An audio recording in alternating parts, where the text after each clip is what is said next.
irréductible et de résonance foncièrement arabe.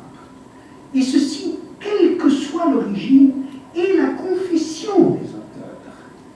Jamais hostile, mais jamais non plus soumise aux sources vives de la langue et de la culture française. Ces styles expriment, avec des bonheurs divers bien sûr, la coexistence de deux écritures. L'une, radicalement critique, venue du siècle des Lumières. Merci, Ismaël Salvetti. L'autre, profondément ancré, comme tout art authentique, dans ce que Gamal Hamdan, chef de file de l'école égyptienne de géographie humaine, appelait le génie du lieu, Abqariyat al-Makan. Prenons quelques exemples. Alors, je ne sais pas si le temps me permet de tout lire, mais essayez, prenez des échantillons. Je lirai juste la première partie, je ne lirai pas le reste. Nous étions toutes seules, seules, toutes les deux, dans notre coin habituel, sur la terrasse de l'hôtel. Pourquoi croyez-vous que je passe mes dernières années à fréquenter les salons, les clubs, les hôtels, les plages, tous ces lieux où je peux rencontrer ces jeunes filles? Pourquoi? Sinon pour voir lever et grandir le grain que j'ai semé. Je vous le donne en mille. Qui est mis en scène? Ah, vous oubliez les vieux, les très vieux, les ancêtres. Rien moins que Roda Charlap. Plus loin, mon père m'avait promis que nous passerions l'été à Alexandrie. Je le lui rappelai et le pressai si bien qu'il me chargea d'écrire à Bahiga pour la prier de nous chercher une villa. Si possible près de toi, chérie, ajoutai-je, pour que nous puissions nous voir chaque jour. Je réussis au-delà de toutes mes espérances. Mon père louait à Bacchus pour tout l'été une villa qu'une simple haie séparée de celle de mon ami, de celle où, mon cœur le pressentait, viendrait résider Mère. Bon, vous avez reconnu, peut-être, Outeloub de Demeldachir, 1892-1968. Elle amorce ses récits à la manière dont on écrirait aujourd'hui un scénario de film. Un énoncé simple, dépourvu de prédication verbale, plante le décor de manière à ce que la perspective converge vers la parole d'un personnage. Roda Charlap, chef de file des militantes égyptiennes pour l'émancipation de la femme, et que cette parole tire sa valeur du cadre dans lequel elle est énoncée. Deuxièmement, une phrase également simple, toujours sans véritable prédication verbale, juste un acte de parole avec l'opérateur promettre. Qu'est-ce que c'est beau? Mon père m'avait promis que nous passerions l'été à Alexandrie. Combien de fois l'ai-je entendu? Mais cette fois avec une complétive programmatique. Passer l'été à Alexandrie, l'espace dédié pour les habitants du Caire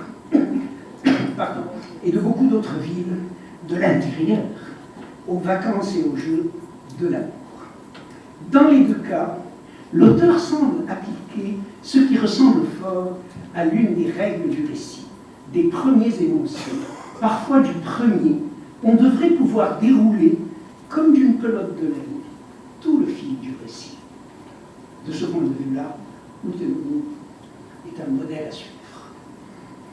D'ailleurs, je vous rappelle que Outeloub de Demeldachir a été la première femme arabe à être publiée du premier coup, pas du deuxième comme Proust, du premier coup par les éditions Gallimard. C'est un phénomène unique dans l'histoire de la littérature. Changeons d'auteur. Il faisait terriblement chaud. Rue de la Femme enceinte, le facteur s'arrêta, comme il le faisait chaque matin, devant la boutique de Hanafi de Repasseur. Un peu plus loin, dans un autre livre, la journée s'annonçait exceptionnellement torride. le gendarme qui venait de prendre sa faction au carrefour le plus distingué de la ville eut soudain l'impression d'être la victime d'un mirage. Albert Cossery, fait peser d'emblée une ambiance particulière sur tout son récit.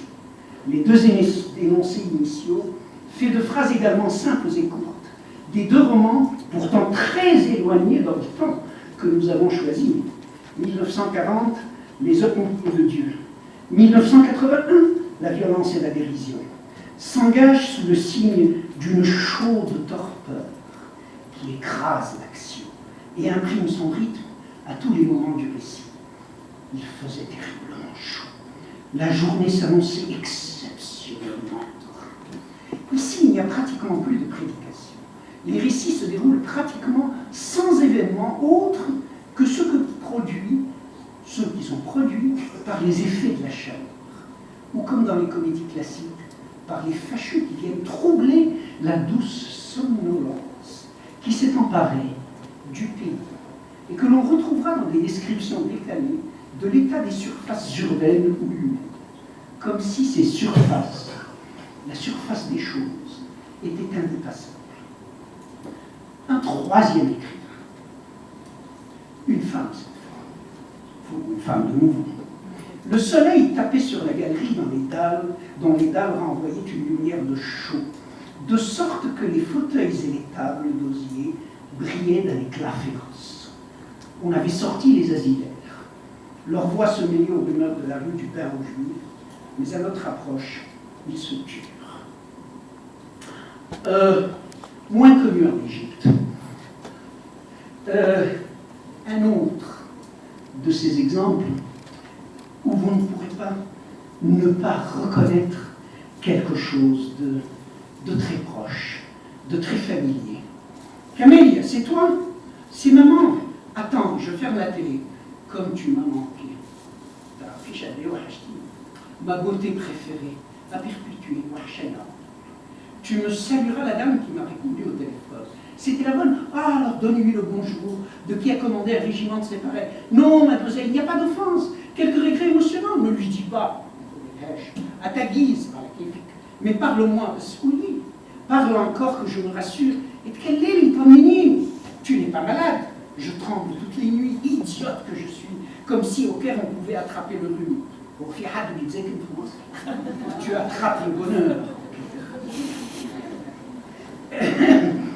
Alors, avec Paula Jacques qui est née Paula Abadi au Caire le 8 mai 1949, actuellement animatrice et productrice de radio française, prix Féminin en 1991, on a dans un premier temps une tentative moyennement réussie de transposition en français de l'arabe égyptien, courant, quotidien, caractéristique des Égyptiens urbains, peu ou pas marqués par la scolarisation en arabe, moderne.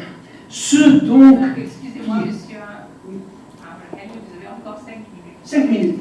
C'est bon. Je crois que j'y arrive. D'accord. Voilà.